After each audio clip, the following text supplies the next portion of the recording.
What is a null?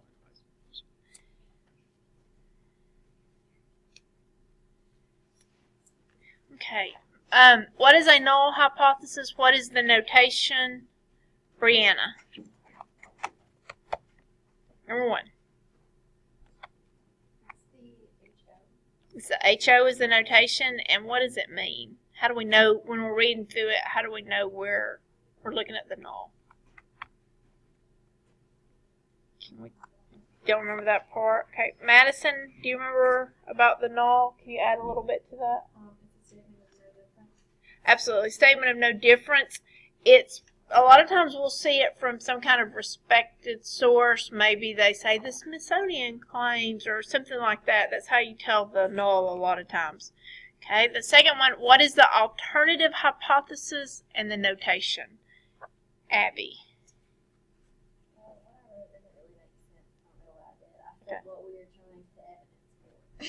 Find evidence for. Okay, good. So it's kind of, the way I look at it is it's called the alternative. They've said something they claim, and we're proposing an alternate. Okay, and what's the notation, Abby? Okay, so we got ha. Good. What words indicate one-sided test, Connor? Wonderful. So we're either looking at greater than or less than. Good. And Chris, what words indicate two-sided test?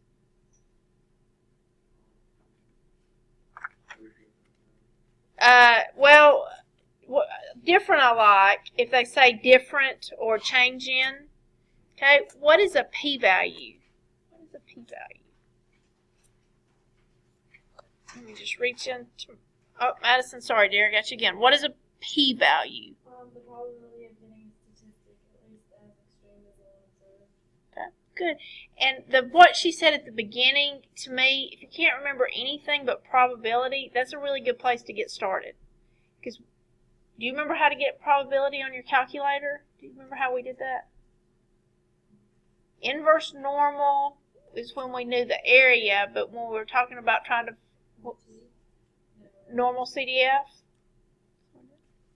Okay. Number 6, I'm going to ask you to fill in the blank. Brianna, if the p-value is...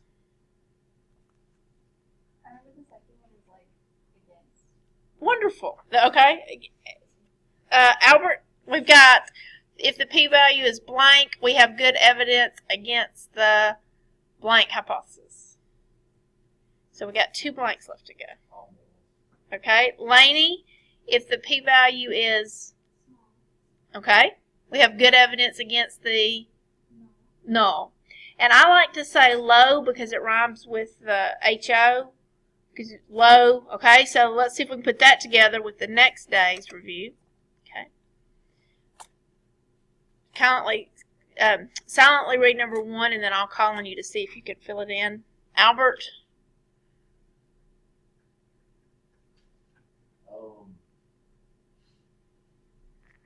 Let me go back.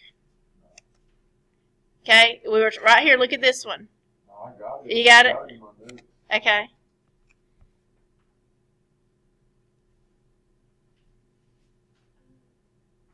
Yeah. One blank is very, very small. That should help.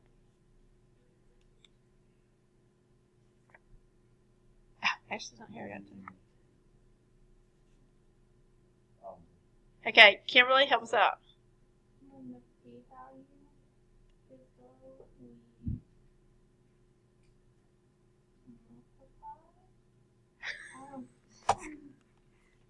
Okay, Sydney.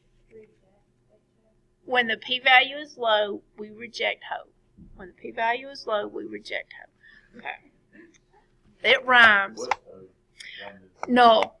It's your null hypothesis. Ha is your null hypothesis is your claim. It is what is accepted to be true.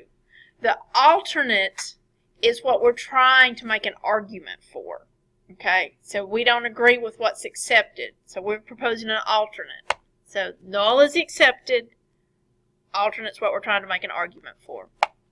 Okay, what are two possible conclusions for a significance test? And there is a hint on the board. So let me reach in. Probably Samuel. What are two possible conclusions? Okay. Sydney, what are two possible conclusions for a significance test? Reject or fail to reject your null. Okay? And that's all. Don't say it any other way because you run into trouble. You either, and it's right there, you reject or fail to reject your null. And when do we reject the null? When the p-value is low, we reject our hoe. What's a low example? Typically, if it's below 0.05, they'll tell you. And if they don't tell you, go with 0.05. That's the standard. We're going to go over that today. And that's why you don't have homework tonight. All we're going to talk about today is type 1 and type 2. And you go home, and if you will, just kind of meditate on that, and then we'll start Monday. And I don't know what that's going to do to our calendar. We'll figure that out, okay? And then 3, what is the notation for significance level? It's the alpha symbol, but that's what it looks like. Okay? I would just like for you to read over these out loud, and then we'll answer them at the end of the period. Madison, would you read number 1? In a significance test, what 2 errors can you make? Okay. And you just asked a question about them. Samuel, read number 2.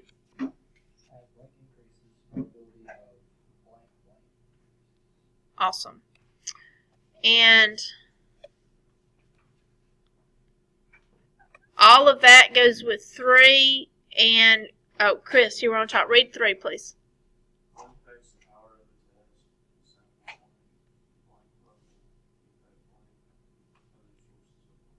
Okay. And I know you're thinking those are, why is she putting blanks in there? But even simple blanks like that your brain has to fill in, you remember better. So that's kind of the point of that. So as we go through our notes today, see if you can pick out those 3 things, please. Okay, we're going to start here. Okay.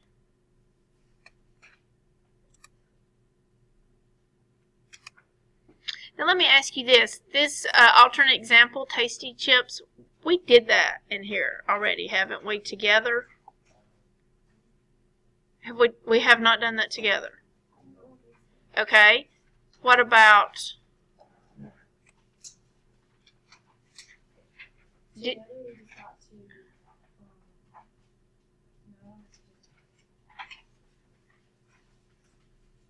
think we just got to what is a p-value and what does a p-value measure together. Yeah, we got to the bottom of that. Okay. So, did we do this together?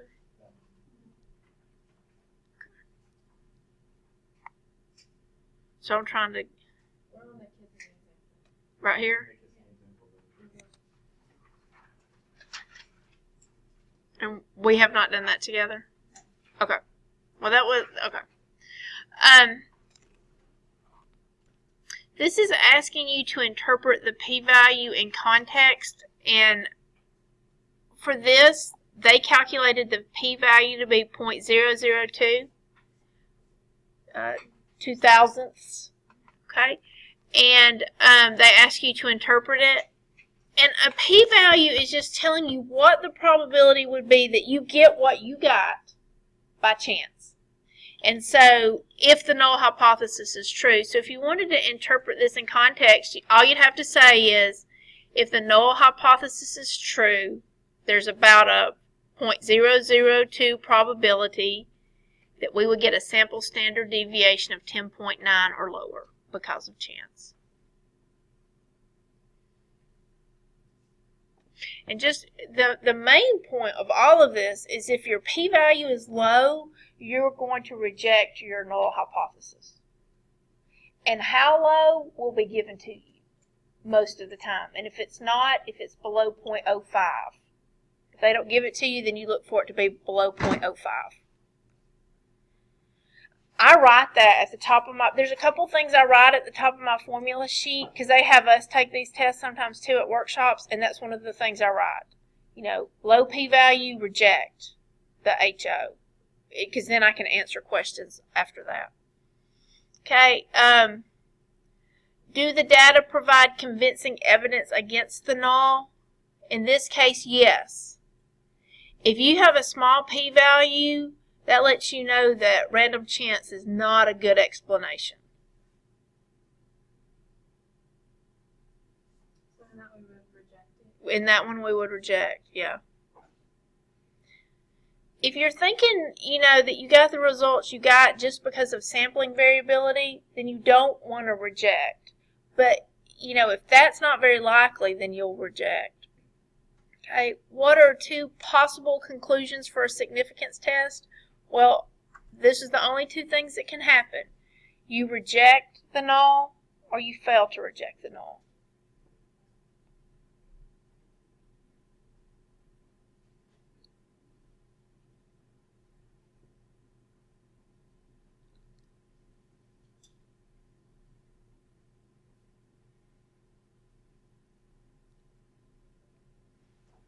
And in your conclusion, you need a couple things.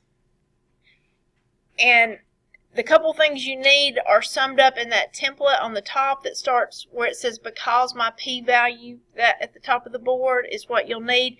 But basically it should include a decision regarding the null, either reject or fail to reject. You link the decision to your p-value. So you'll say the p-value is less than or greater than.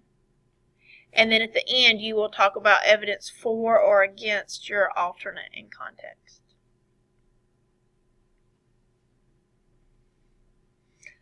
Significance is a fixed level. There's the symbol.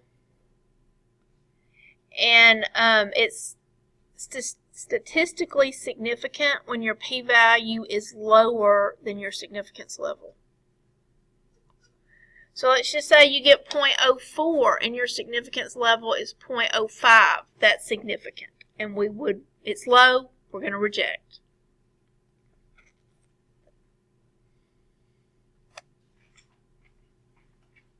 Okay, if you want to make a little asterisk here, the next quiz we have will be very similar to what I'm about to put up here. I had a longer quiz planned for Monday.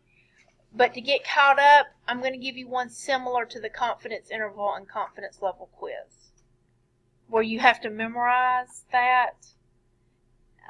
So it's going to be real similar to this. Let me show you what you would write for this. Okay.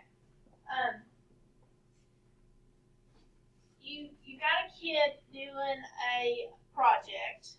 He has a sample size of 50, and the null hypothesis is given. You don't have to try to find it. It's given. The alternate is given. And then they give you the p-value. And do they give you, here is your level of significance. Okay, so before I get started, is my p-value less than my level of significance? Okay, so automatically what do I know I'm going to have to do? My p-value is low. It's lower than my level of significance. What does that mean for my null? What do you do when your p-value is low?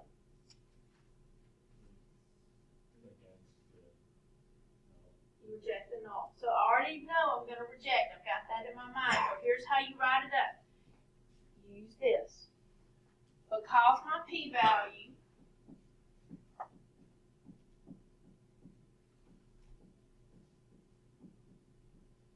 and I'm just going to right here put what it is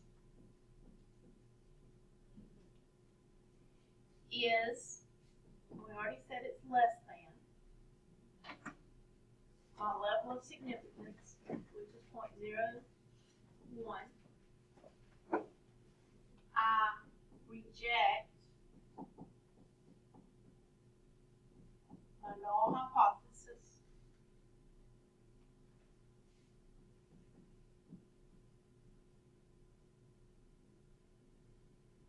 There is evidence